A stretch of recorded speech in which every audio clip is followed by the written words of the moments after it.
Chapter 1. Welcome to the ranks. Boosh! Water balloons continued to pelt the poolside as we secured the crash site. Tensions were growing as we waited for extraction. Would it ever come? How were we going to get the golf cart out of the pool? And how would I explain my missing shoe? My worry turned to calm as I fired my mega soaker through the iron bars of the pool's main gate. Just then, we received a call on the radio. Was this our extraction call? I quickly changed bottles on my mega soaker as, you know what? I'm being rude. Before I go any further, let me introduce myself and explain. My name is Tommy Jenkins. I'm 9 years old. I like video games, and my room is a mess. Well, anyways, this is the story of how I went from being a normal 9-year-old kid to a combat hero, all in one amazing summer. It all began last week of school. For me, it was also the first week of school because my dad got a new job and my mom thought it would be a good idea for me to change schools before school ended, giving me a chance to make friends.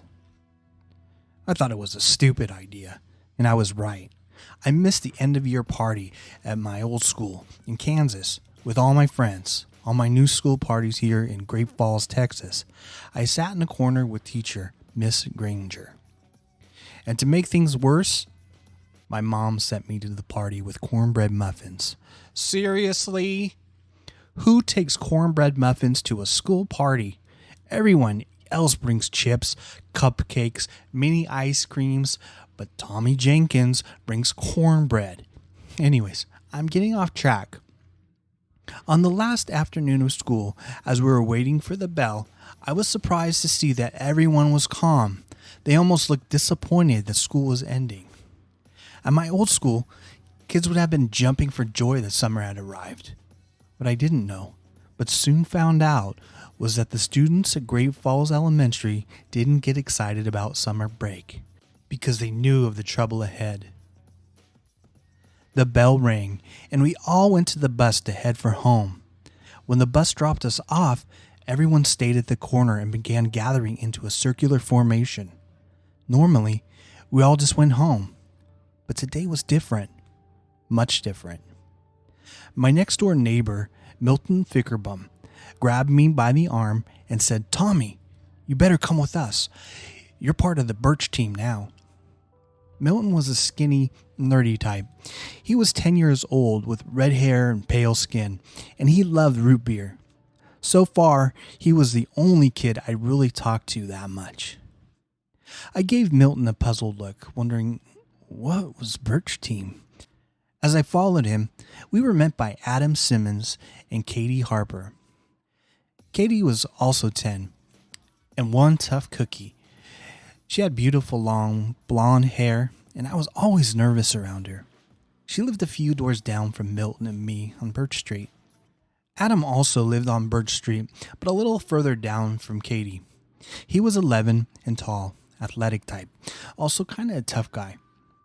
He always wore his red ball cap backwards, and everyone called him Ace instead of Adam.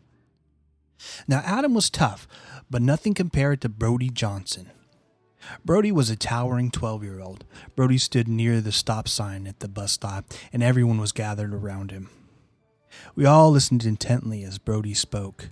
No one dared let him out or even sneeze or fart, which was going to be a problem because those cornbread muffins were doing a number on my stomach. I'd eaten most of them to spare my mom's feelings. Anyways, I'm getting off track again. Brody began talking about victory, honor, and courage. What is he talking about? I thought.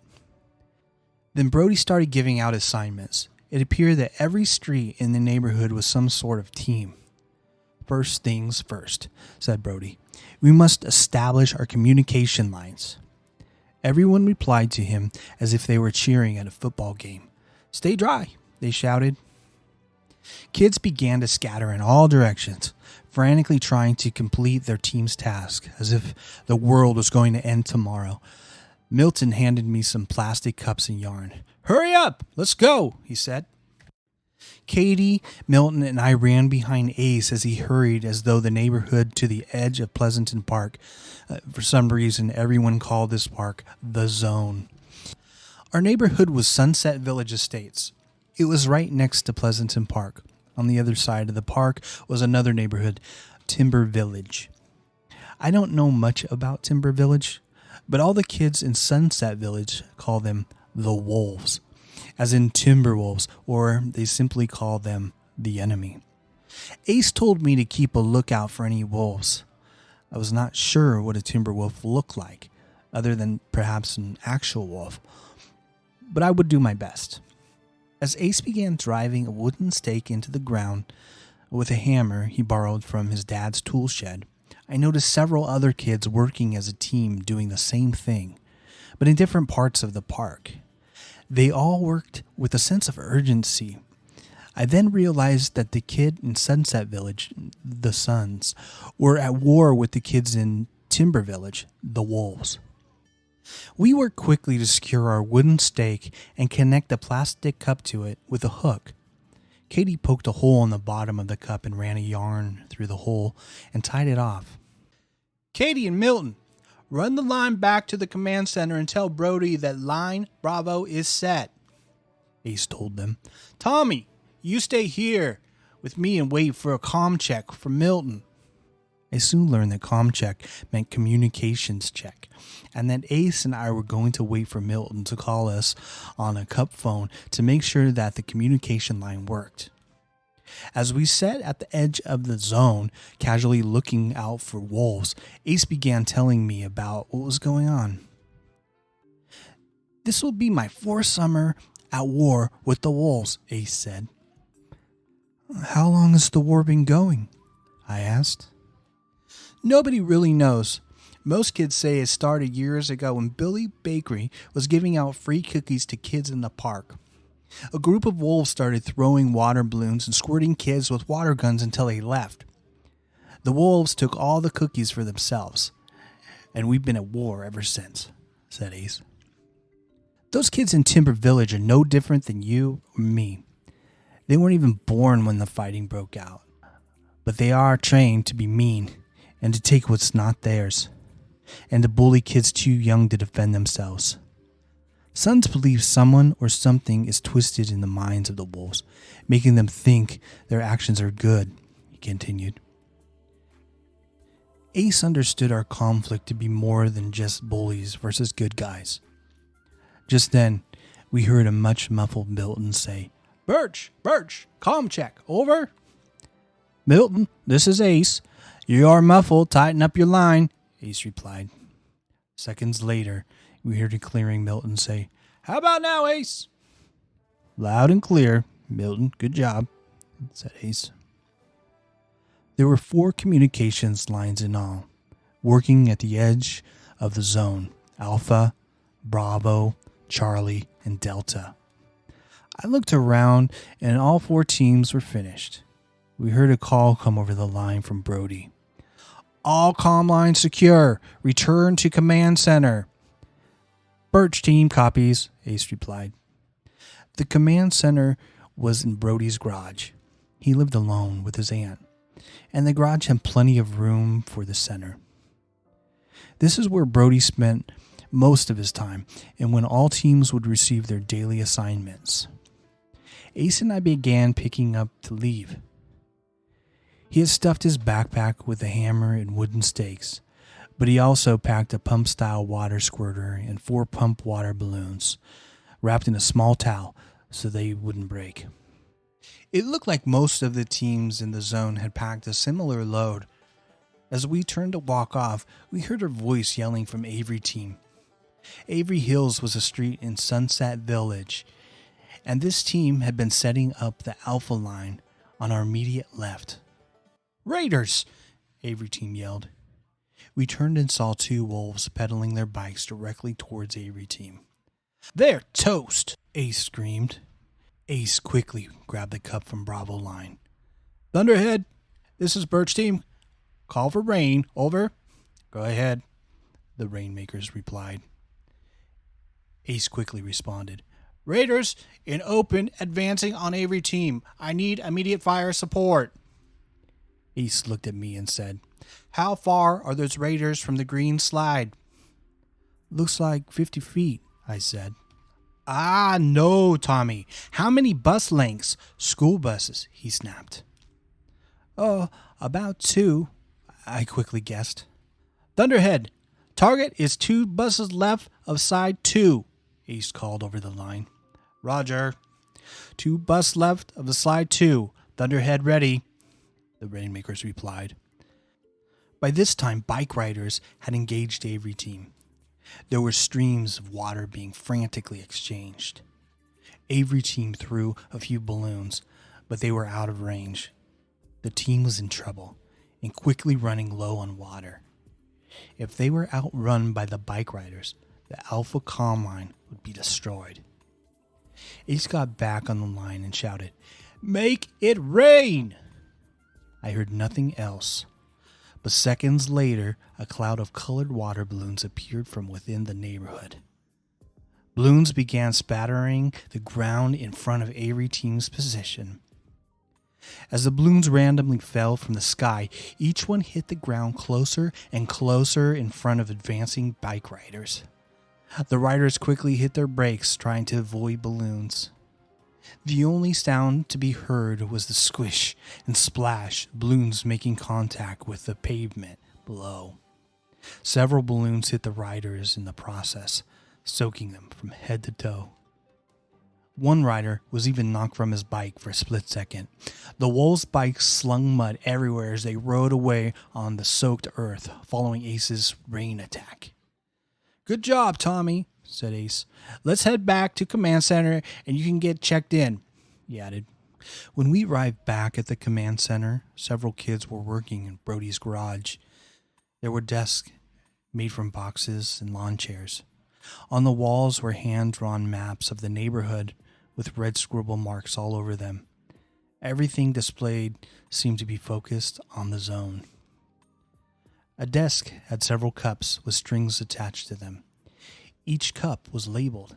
I saw a cup labeled Bravo, just like the line we set up earlier. All the cup lines must have fed to the one desk in the command center. There was a younger kid at the desk, talking on several different lines. He looked busy, so I didn't interrupt him. Ace took me to the back of the garage, to an area that appeared to be Brody's office. There was more maps, and a long rectangular table where Brody was sitting with all of the team leaders. There were 6 teams in all, 4 teams for the 4 streets in Sunset Village, plus the Rainmakers that Ace had contacted earlier, and Tidal Wave. It seemed that Tidal Wave was some kind of special forces unit, but I did not see them much at first. Most of the time, they were riding away from the command center on bikes, wearing dark sunglasses and skateboard helmets. They never said much, but we knew whatever they were doing was important. The Rainmakers were a group of 6 kids from all over Sunset Village. I don't know their names, but the team leader was Jake Simmons, an 11-year-old who had joined Ace 3 years ago. The Rainmakers spent their days sitting in the shade near the command center, waiting to get a rain call, which on the radio went by Thunderhead. They had 3 huge long-range balloon launchers that they could hit within 5 feet of any spot in the zone. They were the strongest asset. One call, we could get balloons on target within 2 minutes. The members of the other 4 teams were regular soakers, like I was about to become. The 4 soaker teams were Avery Team, Birch Team, Falcon Team, and Cardinal Team. This was for Avery Hills, Birch Street, Falcon Crest, and Cardinal View. Most kids dropped the word team and just said the Cardinals or Birch. Brody also had several kids working with him in the command center, which was called headquarters, or HQ. On the radio, we called these kids Water Tower. HQ kept track of missions, enemy activity, supplies, and communications. At the back of the command center near Brody's desk were lists of all the teams and their members. Every team was shown, but the individual names of tidal wave members were blacked out and only their first initials appeared. I didn't see the name under Birch team. This must be why Ace said I needed to get checked in, I thought. As I looked around the table, all the team leaders are present. They were all 10 and 11-year-olds, and they appeared to have seen it all. They sat around the table telling their stories. It reminded me of a table full of old fishermen trading tales. No one noticed me until one of the team leaders said, "Ace, who's your friend?" Ace introduced me by saying, "Everybody, this is Tommy. He's the newest member of Birch team." Then Brody said, in a very commanding manner, "Well, let's get him checked in." Everybody started laughing and smiling, and I felt like I was in for it. One of the team leaders said, "Get the can." Still more smiling and snickering came from the room. Brody looked at me, holding an old rusty can with a plastic lid, and said, "This can contains a rotten egg from 5 years ago. Lift the lid and smell the egg for 5 seconds, and then you will be one of the sons." From around the table, kids started chanting, "Smell the egg, smell the egg, smell the egg." The chant got louder and faster. Already I felt sick just from the thought of that rotten egg waiting for me for the last 5 years. "Smell that egg, smell that egg," they cried. I began to sweat. My face turned red hot with fear. My mind turned to doubt. I can do this, but do I even have a choice? Finally, I grabbed the lid, flipped it open, and took a long, deep breath. Sniff. Immediately, everybody started laughing like crazy. There was nothing in the can. I had just sniffed an empty can. It smelled like raisins. Relieved, I looked at Brody, who with a smile on his face said, "We needed to know if you were serious, Tommy." He pulled out a marker and added my name to the bottom of the Birch team's list. Everyone gave me a high five, and then Ace and I left for home. It was getting late, and the street lights were about to come on. As Ace walked me home, he said, "Good job today. Get some rest, because you're going to need it." With that, I walked into my home and settled in for the evening. I had mixed feelings of joy, fear, and pride. I did not know what tomorrow was going to bring, but was happy to officially become a son. Chapter 2. Bright and Early. When I woke up the next morning, Ace and the Sons were fresh on my mind. I was still excited about everything that had happened yesterday, but I was also a little worried about what might happen today. Yesterday, I handled myself pretty well in the zone when those riders showed up, but I didn't want to disappoint Ace or any of the others. I sat down on the couch and turned on Saturday morning cartoons. While eating a nice bowl of sugary cereal, the doorbell rang. I suspected it was Ace, but it seemed a little early, as it was only 8 a.m. Sure enough, there were Ace, Milton, and Katie standing on my porch, which was pretty embarrassing because I was still in my superhero boxers. "Let's go, Sandy," Ace grunted.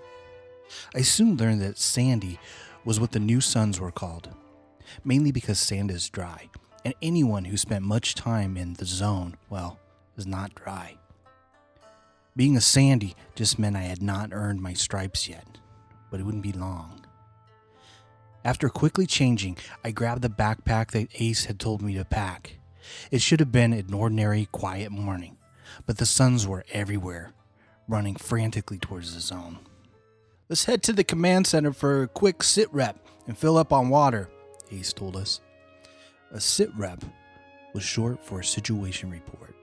Ace wanted to find out what was going on. He headed to the command center to talk to Brody. "What in the French toast?" said Milton, pointing at my water gun. "Does your mom use that thing to water ferns?" Yes, laughingly.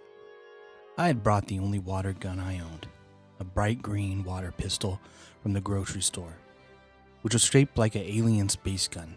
Sure, I knew it was lame, but what choice did I have? "Come with me," said Katie, who was trying to stop giggling. She led me into the corner of Brody's garage to a large shelf of water guns. "This is the armory," she continued. "When a son gets too old to fight in a war, they leave their best weapon in the armory for others to use." One of the HQ kids handed me a purple pump-style gun with a large tank on top. The side of the gun read, "Mega Soaker 500. It looked awesome. "Thanks," I said. "No problem, Sandy. It's yours now. Take care of it, and it will take care of you," he continued. He handed me 2 extra tanks, while he and Katie shared a quick giggle about my space gun. We went back outside to fill up our tanks. Milton was carrying a huge water cannon, and he had a tank strapped to his back. He bragged about having 3 gallons of water on his back. Katie and Ace carried weapons similar to my Mega Soaker. Katie's was a Mega Soaker 1000, and Ace carried a Pump Blaster 1500. They all worked the same. You fill up the tank, pump the front handle to build up pressure, and pull the trigger. And out poured a heavy stream of wolf-drenching goodness.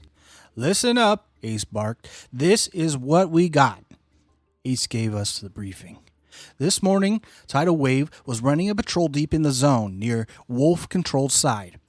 One of the bikes got a flat tire and they were attacked. Tidal Wave is currently battling with wolf forces near trees in the center of the zone.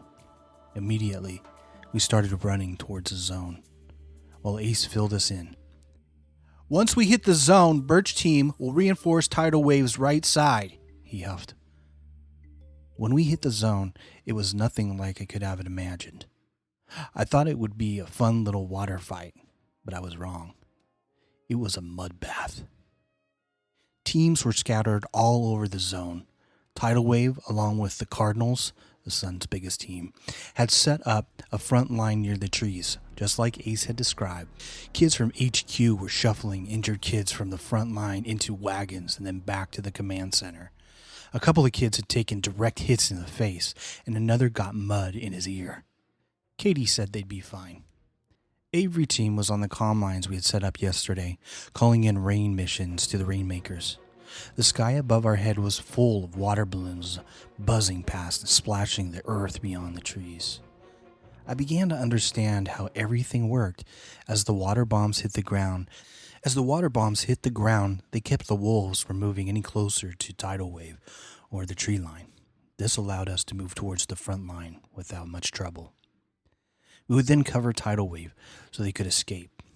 Everything depended on teamwork and trust. I was running short of breath, mainly because I was carrying my backpack and 2 extra gallons of water from Milton's cannon. Closer to the tree line, streams of water whizzed over our heads. We knew that Avery team had already called off the Rainmakers so they wouldn't accidentally hit us by mistake. But when the rain stopped, the wolves started moving closer towards us. This was the whizzing water that I was seeing, and it was getting worse by the second.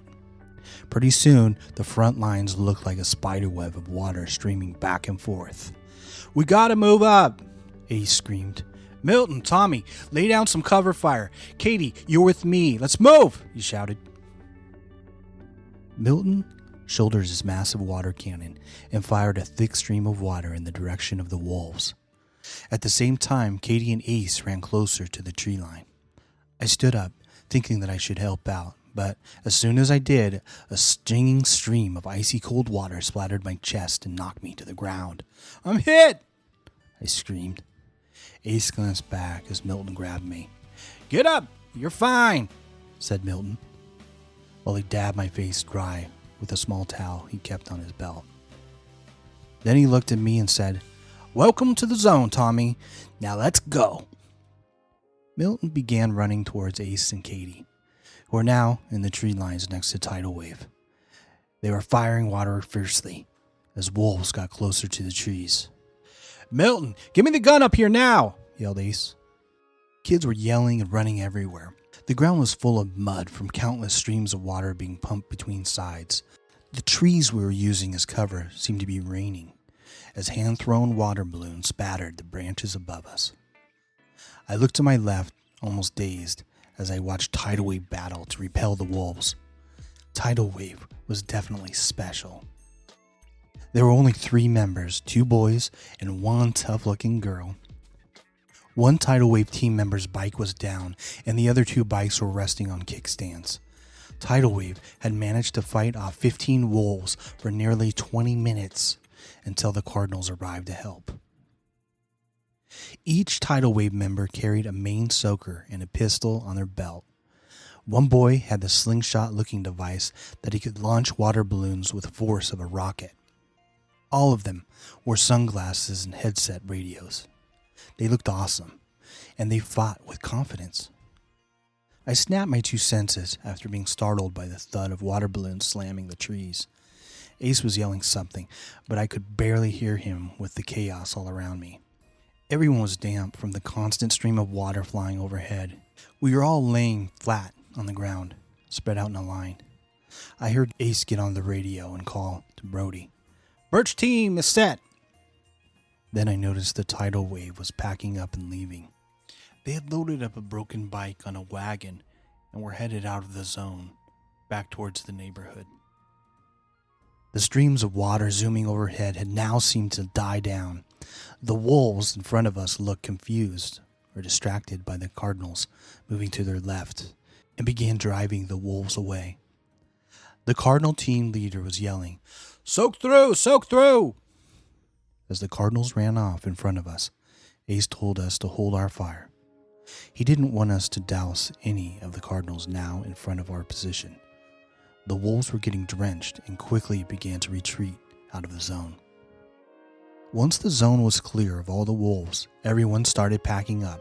Tidal Wave was nowhere to be found, and the Cardinals and Falcons were headed home for a while. Ace told us Birch team was going to remain behind for security. The zone was pretty much empty as the 4 of us gathered around the large play set in the center. "Today is our patrol day. We settle in," said Ace.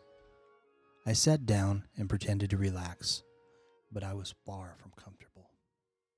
Chapter 3. Patrol. It was barely 10 a.m. The sun had just started peeking up over the tall pine trees lining the zone. Birds were chirping, and the squirrels were jumping from tree to tree. Considering that crazy battle that had just occurred, the zone was eerily quiet. Much of the park was still dark from the shade of the pine trees scattered throughout the park. "Is this how it is every day?" I asked. "No," Ace replied. "Today the wolves surprised us. We're lucky to be sitting here in the zone now and not soaked back at home. Things will calm down, but we'll be doing some kind of mission every day out here. That's why your bags should always be packed and your tank should always be full. If Brody gives us the call, we have to be ready," he continued. Katie chimed in. "Right now, I bet all those wolves are drying off, filling up their water tanks, and planning on how they can gain control of the zone." "Why do you care so much about the zone?" I asked. Katie looked at me somewhat shocked, as if I was crazy. She pointed to another section of the park and said, "Do you see those kids over there?" "Yeah," I said, observing a group of younger kids from our neighborhood playing on a swing set. "That's why, Tommy," said Katie. She explained how she'd played at the park for many years before joining the Suns, and her brother, Ben, was a Sun for years before that. "Every day, when I would get home from the park, my brother would hug me and ask if I had fun today," said Katie. "I would always say yes, and that Ben would hug me and tell me he loved me. Once I became a Sun like my brother, I understand why he had joined. Ben gave up his summers for me, and now I give up my summers for them."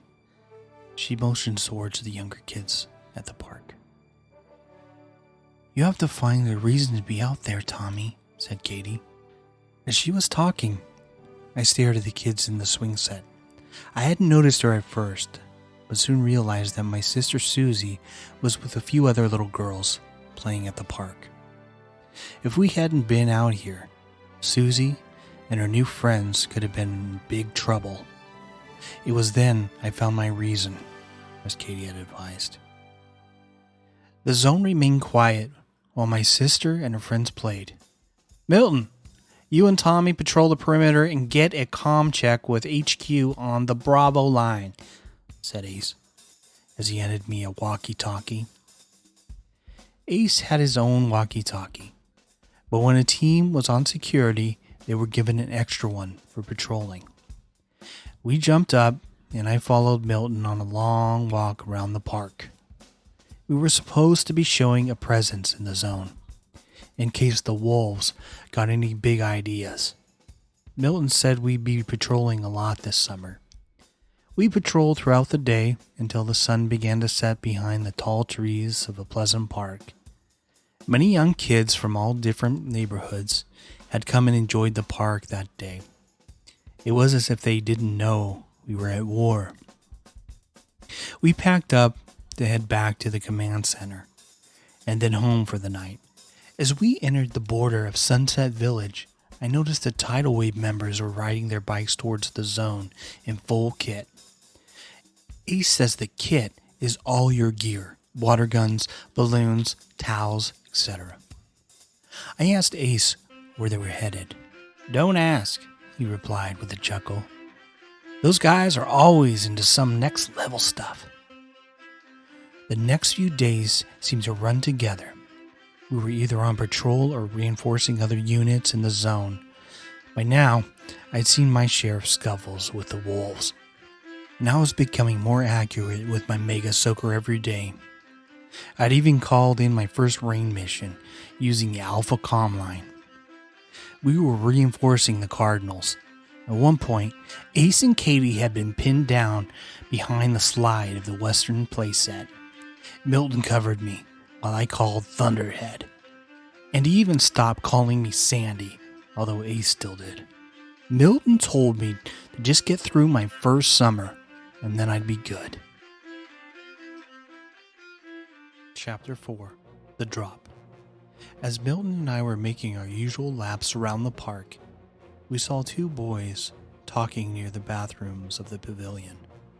One of the boys traded the other boy a piece of paper in exchange for a bag of jelly beans. Seeing this reminded me of the candy packed away in my bag. I was so hungry by now, but there was no time to eat.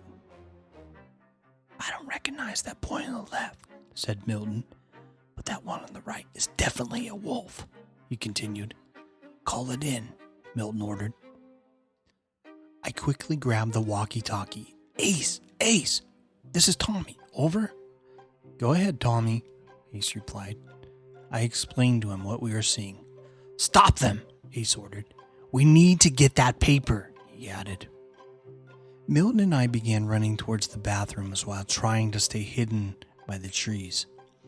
As they got to the pavilion, both boys saw us and split up. "Tommy, I'll get Wolf. You get the other boy," Milton yelled. We both sprinted towards them. Milton and the wolf disappeared around the corner of the bathroom. The other boy ran through the door, leading to the backstage of the pavilion. I quickly followed behind him. The room was pitch black, but I could make out a stairway that led up to the top floor of the stage. I pulled out a flashlight that Ace had told me to pack. Originally, I didn't think I'd ever need it, but sure enough, Ace was right. As I reached the top of the stairs, I pressed my Mega Soaker in my shoulder and aimed down the hallway. The pavilion was totally silent. Initially, I had heard the faint sound of the other boy's shoes squeaking on the ground, but now I heard nothing. I crept forward, trying to aim my Mega Soaker and my flashlight at the same time. Just then, I came to a half-open door. I paused, and I took a deep breath. Just before I opened the door to enter the room, "Come out!" I shouted, but the room was empty. I moved on to the next couple of rooms, repeating the same process. Still nothing. I was headed to the final room when I heard a rustling noise behind me. I turned just in time to see the boy sneaking out from under the table.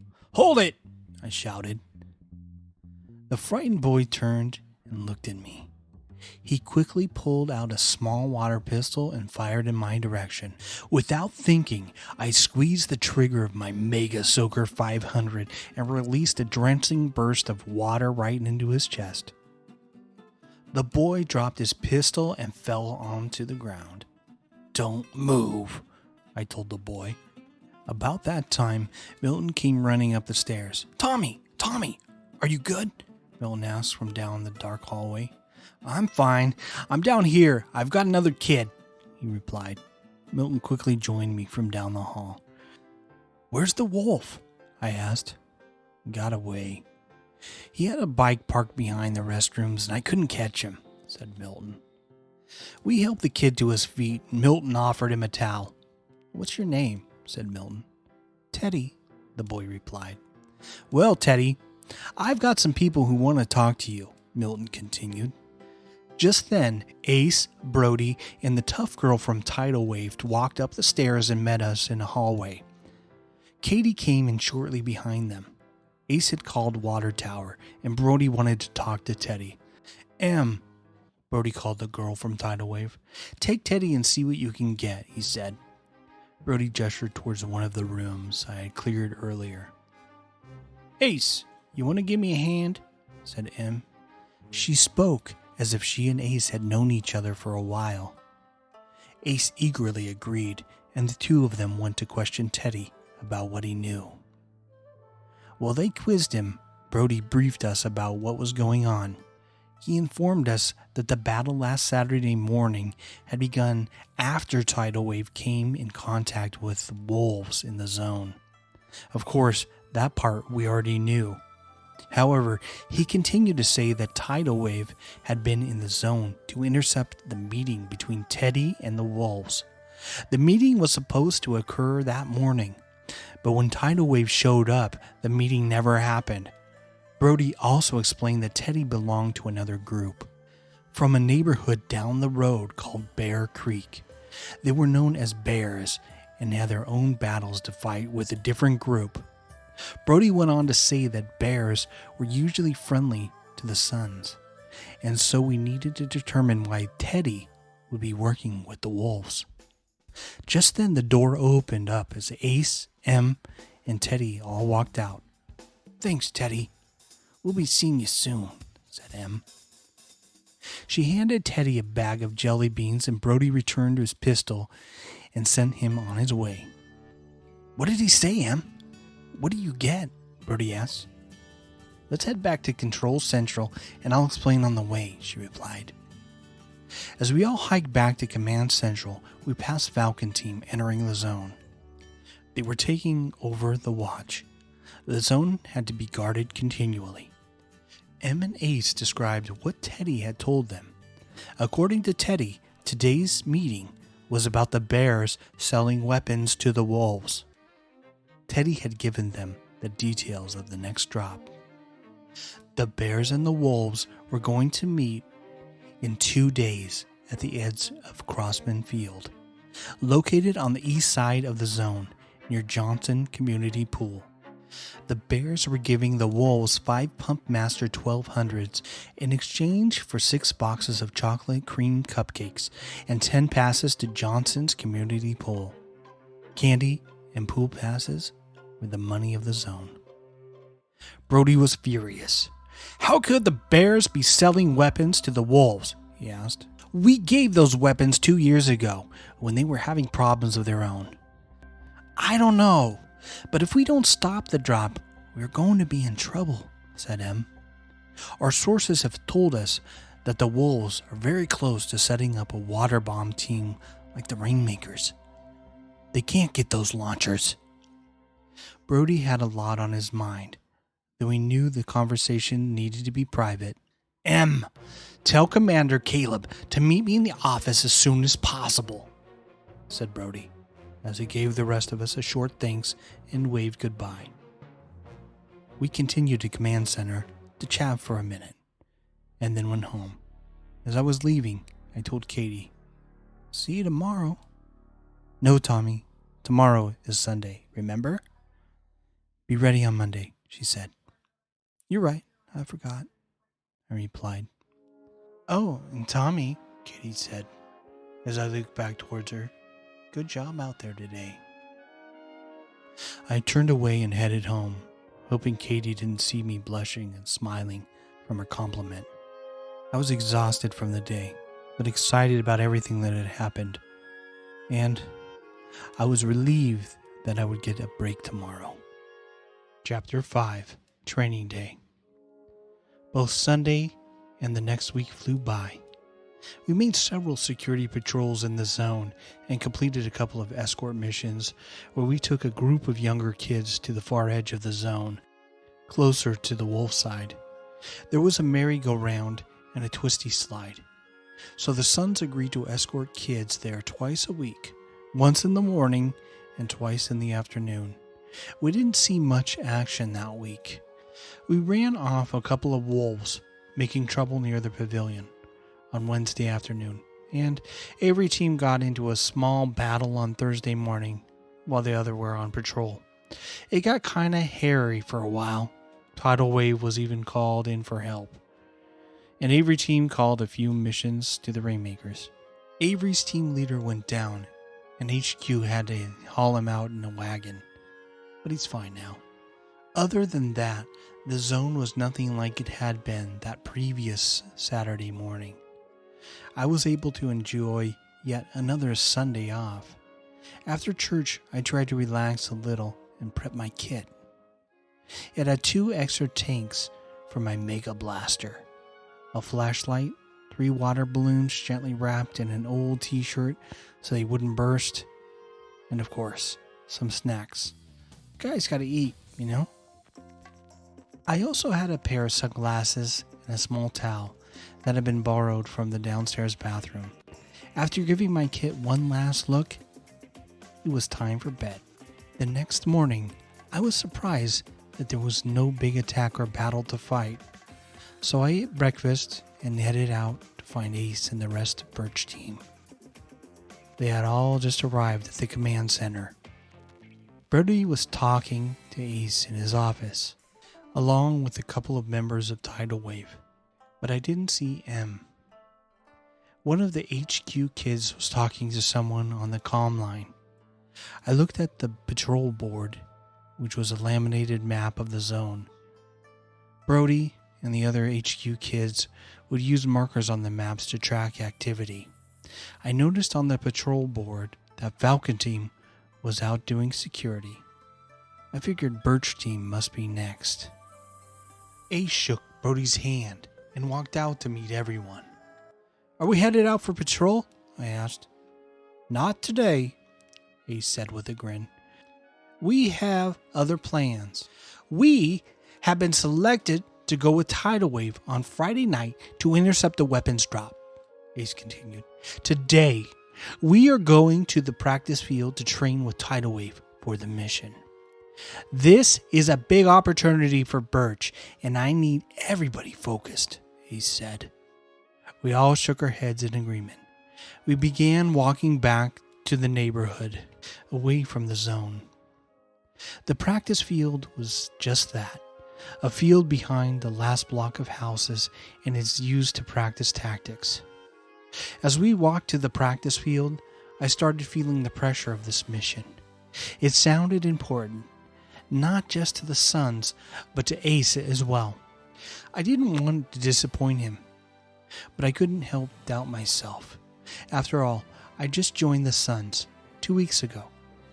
I smelled that empty egg can, and now I was going out with Tidal Wave at night. I managed to hide my nerves as we reached the field. The field looked more like a junkyard. There were old forts and piles of junk everywhere, stacked up in different patterns. Dozens of targets were set, and there was even an old car in the center. We'd walked towards the car, and next to it were a couple of Tidal Wave members waiting for us, including M. The ground was covered with busted water balloon trash, and there were several broken water tanks lying around. This place had obviously seen more action than the zone. The field had no trees or shade, and it was already starting to get hot. Em greeted us and said, "Hey guys, thanks for being here. Come on in and meet the team." She led Ace, Milton, Katie, and I into a large fort near the center of the field. The inside of the fort looked much like Brody's garage. It had a large table in the middle, and several large maps lined the walls. The maps weren't just of the zone. There was a map of the Suns neighborhood and of Timber Village, as well as Bear Creek and several other areas I didn't recognize. There was also a whiteboard next to the table. Sitting at the table, the rest of the tidal wave team. There were 5 in all, 4 operators and their commander. The operators were M, J, Q, the ones we had seen during the big battle on the first Saturday, and another named No-No. No-No was a sniper, so we hadn't seen him Saturday, but he was there. Their commander's name was Caleb, and he was a seasoned son who had started with Brody. Caleb stood up, introduced everyone, and then told us about the mission. "Thanks for being here, Birch Team. We are definitely going to need your help," said Caleb. "This mission is highly sensitive," he explained, "and everything we discuss here must be kept secret." Caleb explained that Tidal Wave had been talking to Teddy last week, and the drop was planned for 11 p.m. on Friday night. The meeting was planned for the south corner of the field, near Johnson Community Pool. "If we let them meet, we face a greater chance of the wolves getting their weapons," Caleb cautioned. "We have to keep the meeting from happening," he added. The plan is fairly simple, but I was still worried about how I would do. The fear of failure was overwhelming, though I hid it well. We were split into 2 groups. Group 1 was M and Ace, of course. The 2 of them were always together. Along with them now were Katie and Q. Group 2 would be me, Milton, Nono, and Jay. Caleb would be in the zone at one of the comm lines and within radio range of us. Both Group 1 and 2 would travel separately and insert at opposite sides of the zone. Group 1 would intercept the wolves. Hopefully, they had the weapons. Group 2 would intercept the bears. The best part was that we would not be walking. Tidal Wave had access to the cart barn at the nearby Garden View Golf Course. The drivers would cart us to the drop zones and then pick us up the rally point, which was the pavilion. Once we heard the plan, we went outside to train. It was getting really hot and the sun was beating down. One of the drivers, named Scott, had brought a cart so we could practice jumping in and out. Group 1 went to the fort on the opposite side of the field, while the rest stayed close to maintain the fort. We started out by doing some golf cart training. As we practiced approaching targets, we dismounted the cart and spread out in the direction of the target while getting down on a knee. Once the cart backed away, we would get up to the target. Tidal Wave moved fast and steadily. I struggled to keep up, but so far my inexperience had not shown too badly. It was very cramped inside the cart. 2 operators sat up front with the driver, and 2 operators sat in the back where the golf bags were normally placed. In my group, Milton and No-No, while Jay and I strapped ourselves into the back. For a while, we practiced firing from the cart while moving, and then we took a quick break for lunch. Afterwards, we switched with Group 1 and went to the fort, where the other group had practiced earlier. Caleb was waiting for us. "Okay, Group 2, he said. "We are going to practice clearing rooms. There's a good chance that the mission could go badly, and when it does, we could be fighting from building to building. I want you all ready." We were taught to enter each room with a partner. The first kid would wait at the door, or stack up, as Tidal Wave put it, until the next kid would squeeze his shoulder. The squeeze meant, "I'm ready, let's go." Then the first kid would point his weapon forward, then to the side, and then forward again while moving to a corner of the room. The second kid would do the same, except going to the opposite corner. "Listen, it's very important not to flag other sons while entering the room," Caleb explained. Flagging meant accidentally pointing your water gun at another son. This was a big no-no in Tidal Wave. We practiced entering the fort several times. Each time, Caleb would move the targets around so we would react differently. We also practiced fragging a room. Fragging is when one or two kids peek into a room and throw a water balloon at the ceiling. The balloon bursts over the entire room and distracts anyone inside. Finally, we practice bounding. Although I learned that technique before with Ace. Bounding, when one kid sprays while the other kid moves, or an entire group sprays while the other group moves. Our practice continued timelessly until the sun began to set. "Good first day," Caleb told us. "Be here tomorrow at 7 a.m., ready to do some real work." Real work? I thought. My legs and back to ache from the numerous jumps off the cart. My arms were jelly from holding my mega soaker for hours while clearing the room from Caleb, and my pointer finger was raw from countless sprays of water, propelled at what felt like hundreds of targets. I didn't know how much more I could handle, so I limped home and collapsed on the couch. The next day was more of the same. We practiced and practiced and practiced. I was still sore and my legs hurt, but I could feel myself getting faster.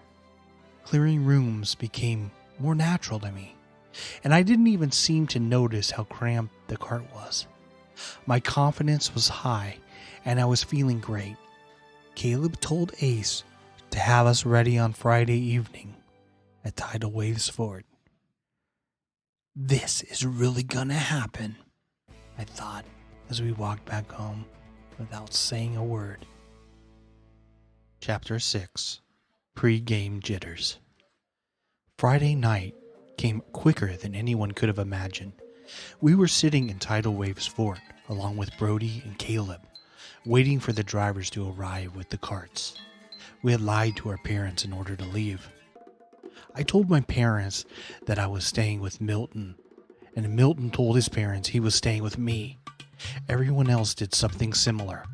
The point was, it was late. We had all lied to our parents, and if we got caught, we were dead. Caleb stood up to give a quick situation report, a sit rep. "Listen up, folks," he grunted. "I don't have to tell you how important the mission is tonight. If the wolves get those weapons, we might as well hand them the key to the zone." My nerves caused my thoughts to wander. Caleb's voice was muffled in my ear as I concentrated on my own thoughts. There is no real key to the zone, is there? What would I say to my mom if I was caught? My mind was cluttered with what ifs and doubts. I quickly snapped out of it as I heard Caleb say, "Does everybody understand?" I nodded in agreement, but I pretty much missed the entire speech. It didn't matter. I was here, and there was no turning back now. We gave our gear one final check. By working with Tidal Wave, we learned a lot about how to set up our kit and our gear. Instead of wearing flip-flops and swim trunks, we were all dressed in cargo shorts and tennis shoes with no socks. Wet socks slow you down, and Tidal Wave was all about speed. We taped our flashlights to the barrels of our mega soakers, so we didn't have to hold both, like I'd done in the pavilion the day I met Teddy. Finally, we put on clear safety glasses so that we wouldn't get hurt if we got hit by a stream of water or a water bomb blast. I'd stolen mine from my dad's workbench, but I was going to bring them back, so it was no big deal. As we finished looking over our gear, we heard the faint screech of 2 golf carts pulling up to the fort. No quickly greeted him and said, "All right, Scott, Group 2 is on your cart." No was the team leader for Group 2, and I took great comfort in working under him. He was one of those kids who had seen it all. Nothing seemed to scare him. I knew that whatever happened tonight, No would understand what to do. We began loading the carts, and my nerves were really showing. I didn't want to fail my group or the Suns. My stomach rumbled with pain, and I was breathing faster and faster until it happened. I farted, really loud. No sneered at me like I just slapped his grandma. Em and Katie held their nose in disgust. I felt so ashamed. All the confidence I'd built up this week was crushed with one single fart.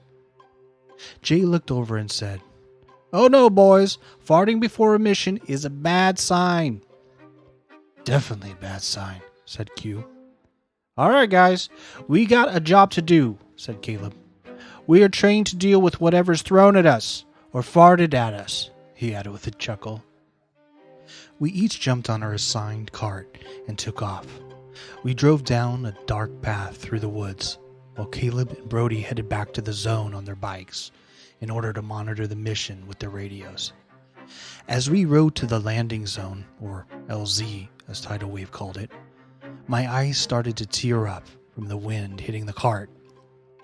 At this point, there was no turning back. I was all in. Chapter 7.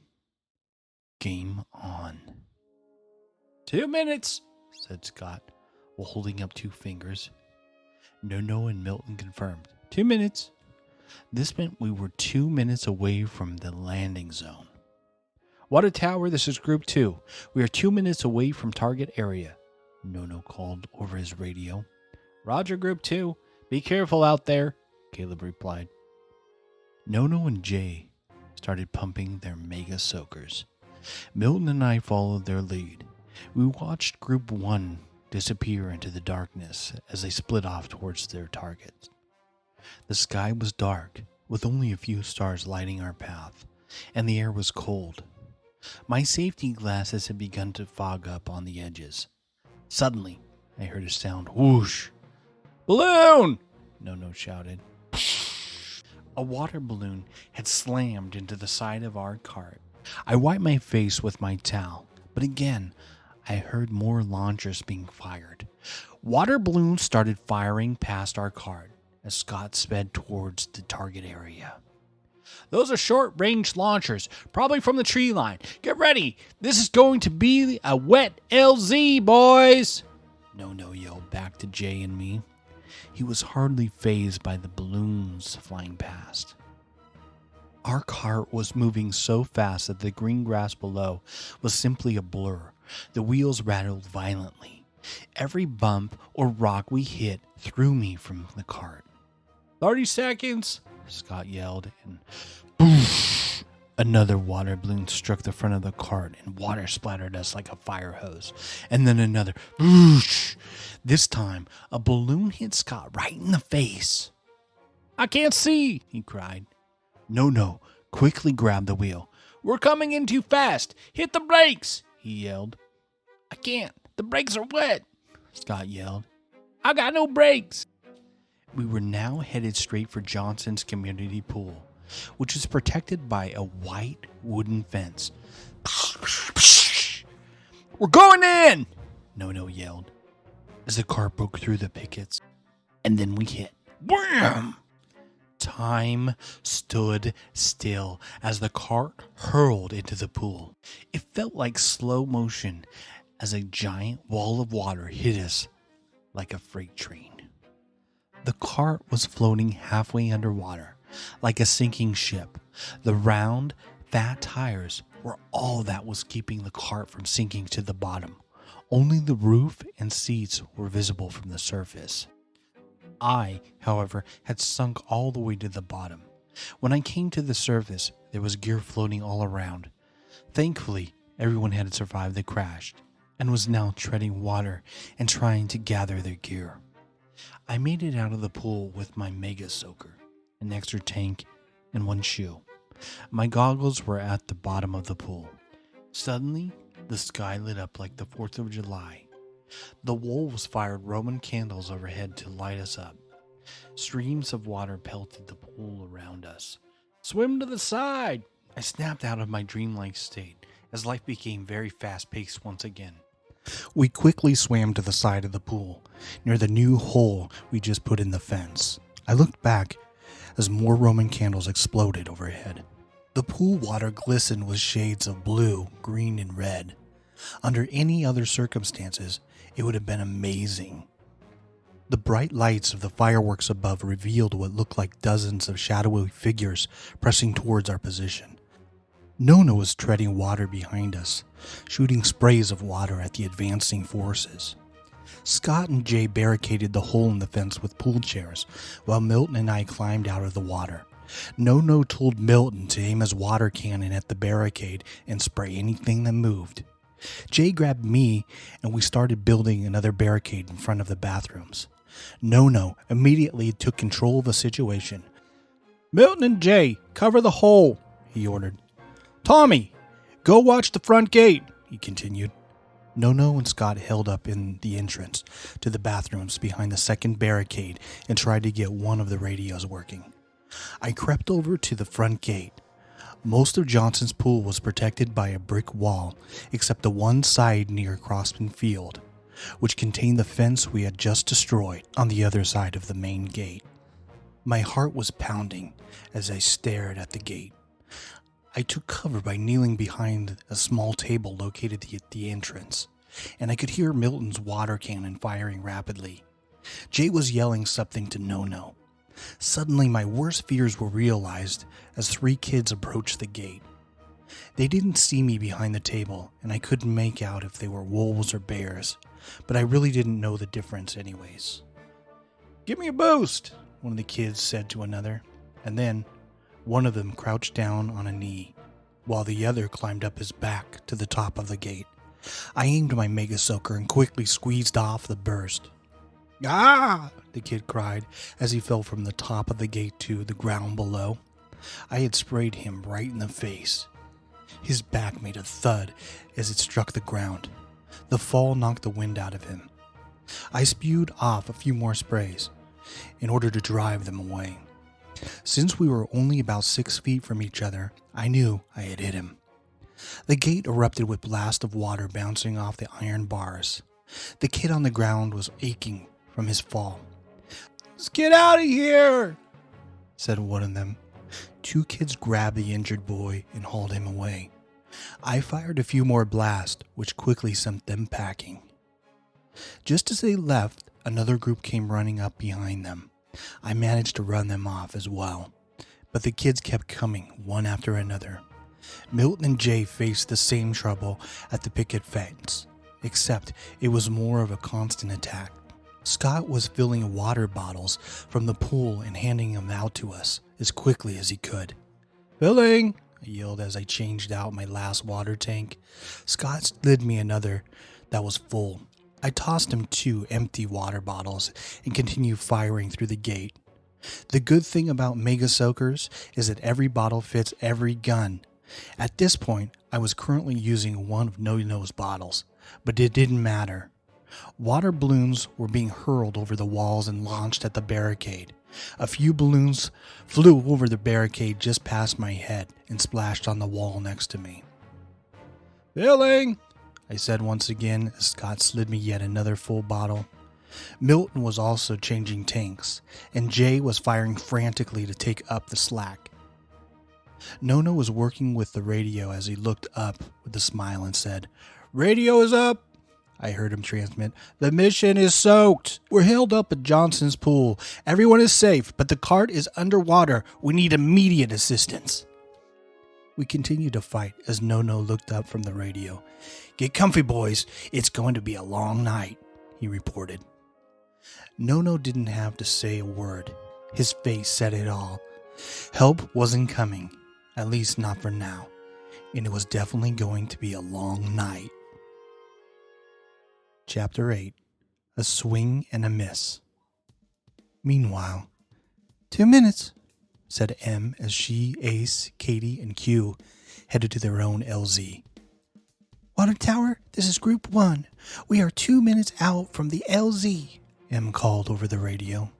Roger, Group 1. Be advised, Group 2 is also 2 minutes out, Caleb replied. The night was strangely calm as Group 1's cart slowed to a stop and everyone spread to the ground, just as they had practiced.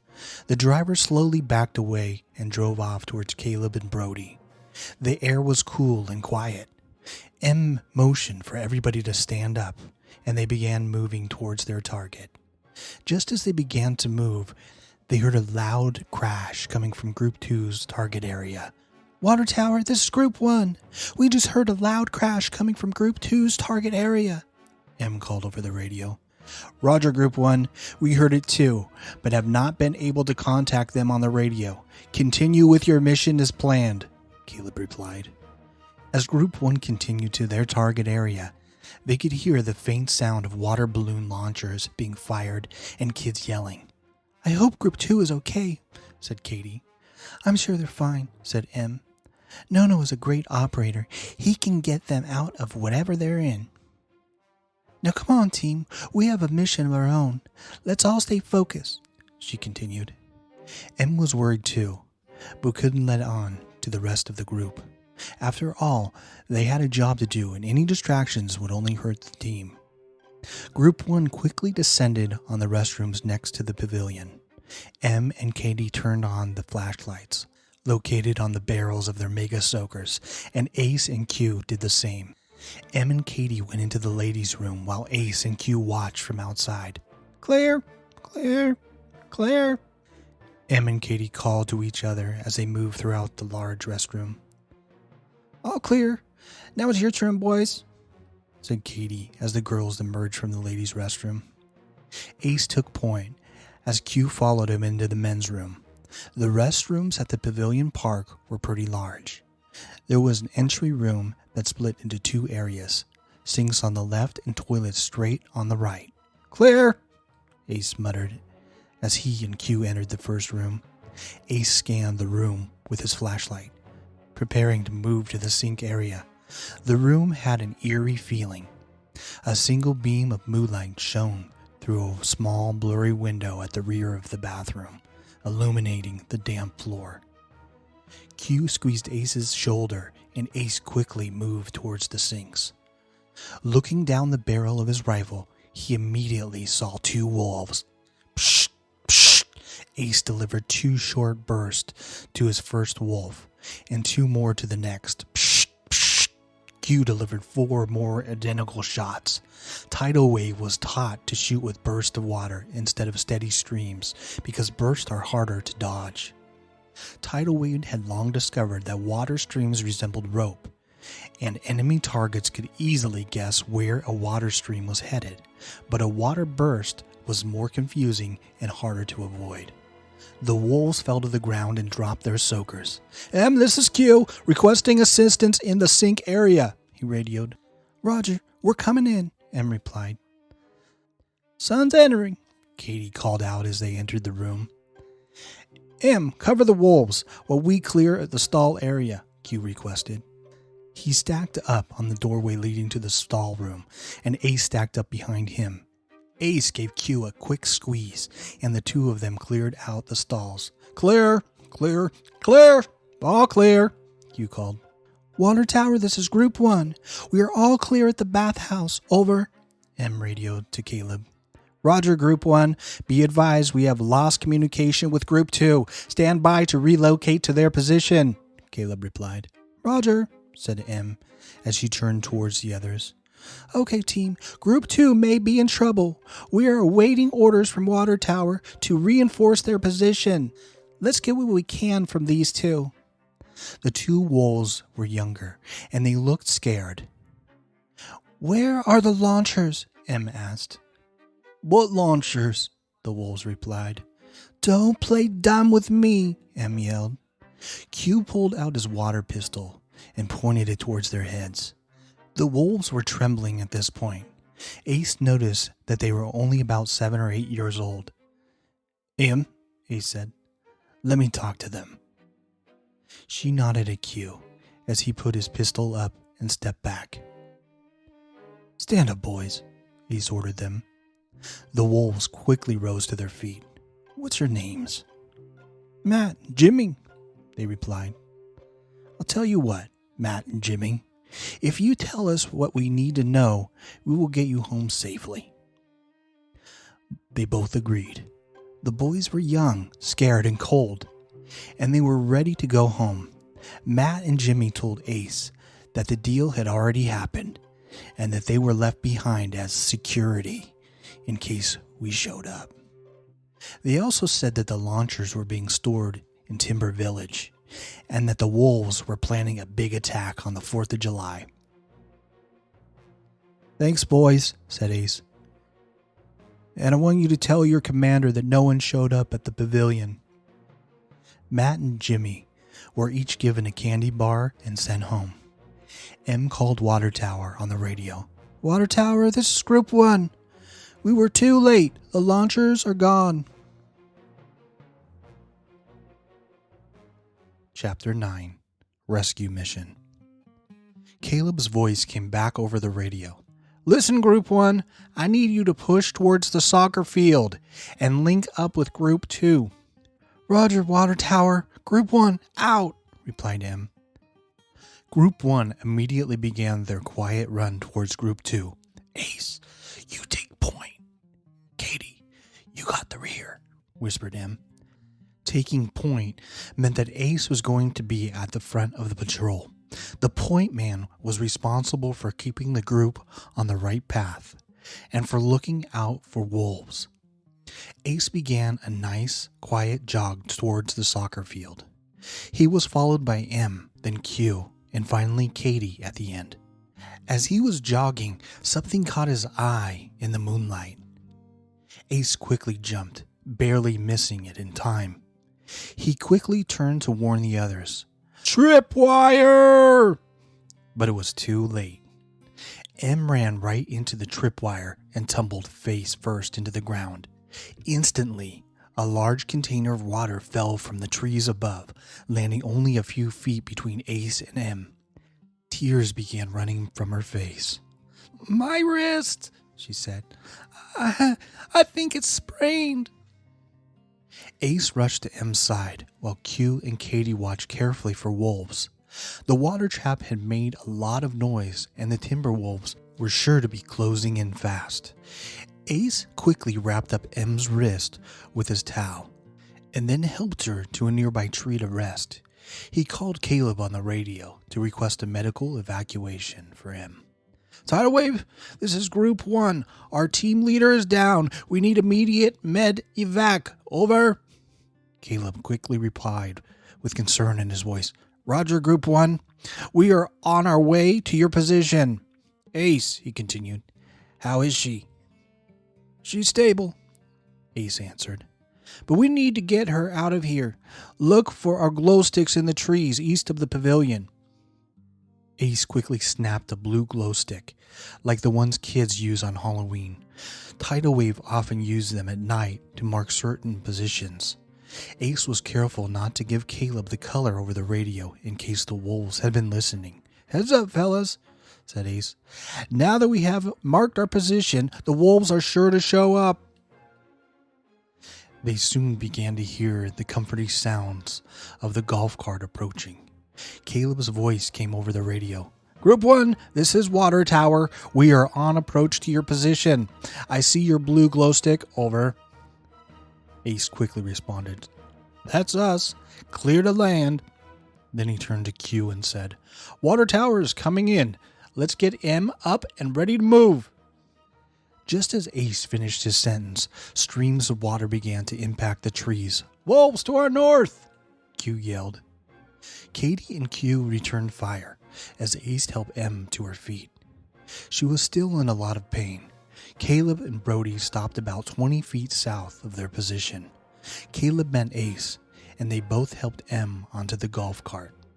M still had her arms around Ace's neck. As streams of water hissed past their heads, she looked him in the eyes and said, "Get my team home safe, Ace." And that was that. She gave him a small kiss on the cheek. Streams of water continued to impact the ground around them, and Ace stood there silently. While the cart drove away, he watched M disappear into the darkness, unsure of what had just happened. Ace quickly snapped out of it. "Let's move," he ordered. He began running towards Group 2's position, while Q and Katie swiftly followed. The three of them ran tirelessly through the trees of Pleasanton Park towards the pool, stopping only to fire back a shot or two. They were being chased by a small team of wolves, who were closing in fast. Katie began to fall behind. "Ace!" she yelled. "I can't keep going!" She came to a sudden stop and leaned against the tree, grasping for breath. Q instantly turned and began firing towards the wolves in order to slow down their pursuit. "Balloon out!" he yelled as he threw his last water balloon. "We're almost there," said Ace. "I can see the pool lights." Group 1 began to hear the faint sound of Group 2 fighting their own battle. Katie took one last deep breath and began running again towards the pool lights. Ace and Q turned and ran as well. Ace called Group 2 over the radio to alert them of Group 1's upcoming approach to the pool. "Group 2, this is Group 1. We are drawing near your position from the west." Ace waited only a few seconds before he heard the comforting voice of No-No. "Roger, Group 1. Enter the pool from the southwest. There's a big hole in the fence. You can't miss it," No-No continued with a chuckle. As Ace and Group 1 approached the pool, they saw Milton just outside the fence, blasting wolves. He was clearing them out so Group 1 could enter the compound. As they came within a few feet of the pool, Ace yelled out to Group 2, "Sun's entering!" "Enter!" a voice replied. Katie, Q, and Ace filed into the hole that Group 2 had made in the fence. Milton had temporarily moved the pool chairs out of the way to allow them access. Jay and Milton quickly fell back into place. Katie was resting near Scott, still catching her breath and helping to fill water bottles. No-No was talking to Ace. They were looking at maps and discussing our exit strategy from the pool. I looked over to No-No, and he gave Q a hand signal. Q nodded back as he jogged over to my position at the west gate. "What's up, Tommy?" Q said, with a smile on his face. "Looks like you boys went for a little swim," added Q, pointing to a golf cart floating in the middle of the pool. "We heard about M over the radio," I said. "Is she going to be okay?" "She'll be fine, Tommy. M is tough," Q replied. "We all know the risk when we take this job." Our conversation was suddenly interrupted by another wave of Roman candles and wolves knocking on the front door. Q and I returned fire. It was great to have him there. Q and all the other Tidal Wave members never got flustered or nervous. No matter how bad things were, their confidence gave me confidence. I started to believe that we were going to get out of here.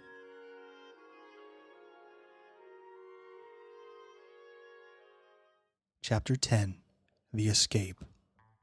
No-No and Ace continue their discussion on our exit strategy. The wolves were still attacking, but they had lost quite a few soldiers and were getting tired. I was relieved when Scott assured us that the carts were waterproof. They had made them that way because so many golfers had driven them into ponds. No-No called Water Tower and worked out the plan. The plan was to tie a rope to the cart in the pool. Once the rope was set, Water Tower would pull up right outside the fence. He would tie the rope to the other cart and tow it out. Once it was out, we would run like heck. Kate and Scott jumped into the water and tried to rope the cart. "Water Tower, this is Group 2. We are ready for extraction," No-No called. "All right, sons, we're only going to get one shot at this," yelled No-No. "Q, hold your position. Tommy and Katie, jump in and push the cart from the front. Milton and Jay, you provide cover fire for me and Scott, while we attach the rope to the other cart." Everyone scrambled to their positions. We all knew the odds, but we trusted each other. Katie and I treaded water at the front of the cart for what seemed like hours, waiting for Water Tower. "They're 30 seconds out!" No yelled. "How are you holding up?" I asked Katie. "Fine," she replied with a shiver in her voice, as the pool water was fairly cold at night. "We're doing a good job, Tommy," she said. "You too," I replied. Finally, we heard the sound of Water Tower's cart arriving. Milton and Jay were still firing like crazy. Wolves had heard the carts coming too. Water streams were hitting both the pool and our cart. "We're set," Scott said. The cart moved slowly through the water until the back tires hit the side of the pool. I could hear the squeal of the other cart struggling to pull ours out of the water. "Push, Tommy! Push, Katie!" we heard. Katie and I paddled our legs as fast as we could. I could feel the cart starting to budge. Suddenly, the back tires popped out onto the edge of the pool. Now the cart was sitting halfway in the water. The other cart was thrashing and throwing grass and dirt everywhere. Scott and No were pulling the cart, while Katie and I continued to push from the water. I could hear the bottom of the cart scraping along the ground as it inched out of the pool. It was stuck. The cart refused to budge another inch. Scott ran and jumped into the teetering, waterlogged cart. The other cart slid crazily from side to side as the tire spun deeper into the dirt. Scott turned the key with no response. "The rope is fraying!" No yelled. "Katie, Tommy, get out of there!" We quickly swam to the side and exited the pool. Scott tried the key again. Finally, we heard the chime of the cart coming to life. "We're good," Scott said. The rope started unraveling rapidly before our eyes. Water balloons flew past our heads as we all stood in disbelief. Pow! The rope snapped with a violent force. I could see the teetering cart beginning to tip back towards the pool. No quickly jumped onto the back of the cart and the rear tires slammed onto the pavement. The cart let out a loud screech, and Scott put into reverse and slammed on the gas. The cart popped out of the pool and quickly bolted back through the hole in the fence, nearly missing Milton and Jay. Now we were all out of the pool, gathering around the two carts, and battling the advancing wolves. No, get them out of here, Caleb ordered. "We're running low on battery power, and we have to go now." Caleb quickly grabbed Katie and Milton and loaded them into his cart with Brody and the other driver. They headed back towards the command center. Brody was firing his mega soaker from the rear of the cart as they fought their way back home through the wolves. "Let's go," said No. "Tommy, Ace, Jay, get in the back. Q, you stay up here with me." Overloaded and soaking wet, we took off from the pool, leaving the same way we had come in. The zone was becoming more visible as the early morning approached. I could see the faint glow of sunshine beginning to appear. The wolves did not take our exit lightly. They chased us both on foot and by bike. Riders continued to pull along our side and fire water balloons. Ace and I worked hard to keep them off our tail. With 6 riders and having spent a night in the pool water, our cart was moving sluggishly. A mob of wolves was closing in fast. "Can't this thing go any faster?" No asked. "She's given us all she's got," Scott replied. Boosh! Just then a water balloon busted on top of our cart. The slow cart couldn't outrun the advancing wolves. "We gotta drop some weight," said Scott. "Hurry, empty your water bottles and balloons." We frantically emptied our water supplies, and thankfully, the cart picked up a little speed. Boosh! Another balloon exploded onto the cart. The wolves were now closer than ever. "We're not going to make it, are we?" I asked. "Enough of that, Tommy," said No. "There's always a way out. If we can make it to the pond, we'll refill the water and fight it out from there." That was the amazing part about Tidal Wave. They never quit, no matter how hopeless things seemed. Streams of water were starting to hurl past us. It seemed as though we had made it so far only to get caught. My mind wandered off again. I thought of my mom and dad. What would they say when they found out? How would the rest of the summer look like? From the inside of my room. "Scott!" I snapped out of it. "How soon till we reach the pond?" asked Nono. Scott looked at a small map he had taped to the steering wheel and replied, "About 3 minutes." "We're never going to make it," Jay yelled. "We'll make it," Nono snapped. "No," Ace yelled. "Jay is right. We won't make it. We got to get rid of some more weight." Ace looked up to Nono with a grin on his face. "Nono, what is M's real name?" he asked. No one knew what was about to happen. But looking back on it, Nono must have known. "Her name is Madison," he replied. "Madison, Well, tell Madison I kept my promise. You'll get these boys home." And with that, Ace jumped off the back of the speeding cart. Full of shock and disbelief, we watched Ace roll through the grass and come to a stop. "Ace!" I screamed. "Ace, no!" Tears were pouring out of my eyes, while J and Q sat silently with looks of sadness. The cart instantly began to pick up speed. We began to pull faster away from the advancing mob. We watched Ace disappear from our view. As the cart rounded the turn back to Tidal Waves Fort, no one spoke for the rest of the ride home. Ace was gone.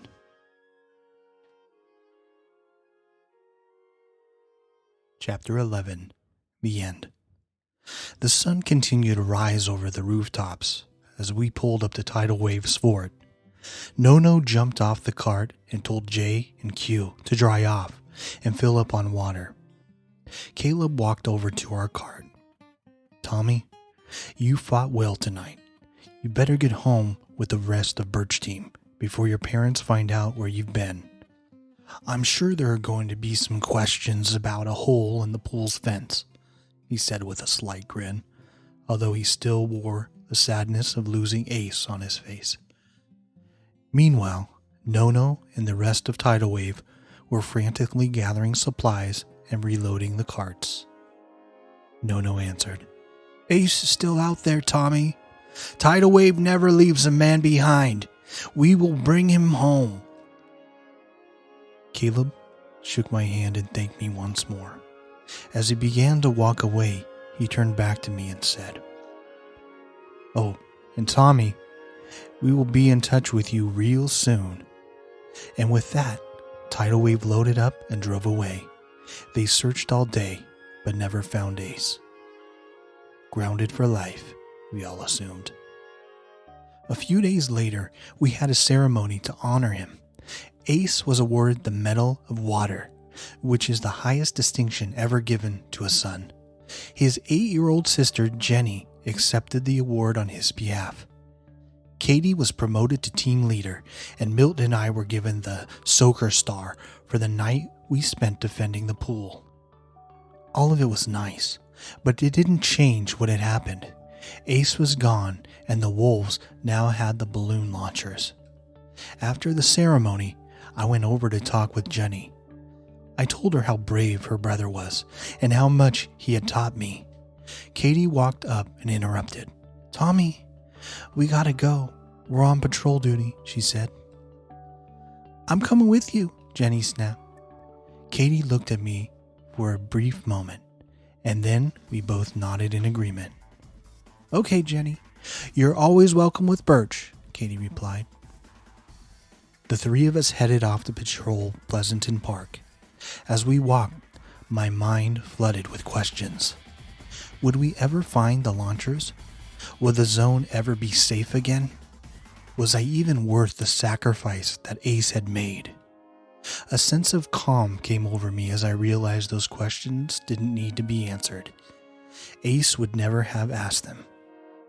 From that moment, I decided to live by faith, not by fear. I was 100% committed to my team, and as long as evil threatened the zone, I would defend it with the Suns. I am a son. Epilogue. Ace's demise. Ace endured a brief but unpleasant encounter with the wolves before park security arrived. The police were called, but even worse, they called his parents. Park security tried to pin the fence damage on Ace, but eventually it was blamed on a joyriding teenager. Local high school students often took the rap for many failed missions in the zone. Honestly, how could Ace have made a hole in the fence by himself? Ace never said a word about the sons. His parents were not pleased about his night out, and so he was grounded for the weekend and then sent to his grandpa Jim's for the rest of the summer, where he was to work in his grandpa's tire shop and learn some discipline. If they'd only knew the discipline he had shown during the battle. But such things weren't discussed with parents.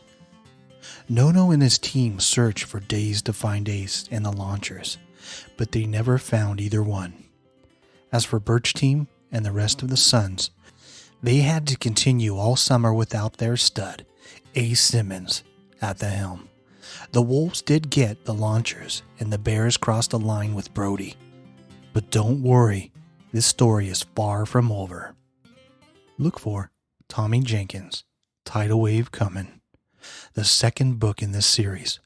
Join us at www.tommyjenkins.net. The end.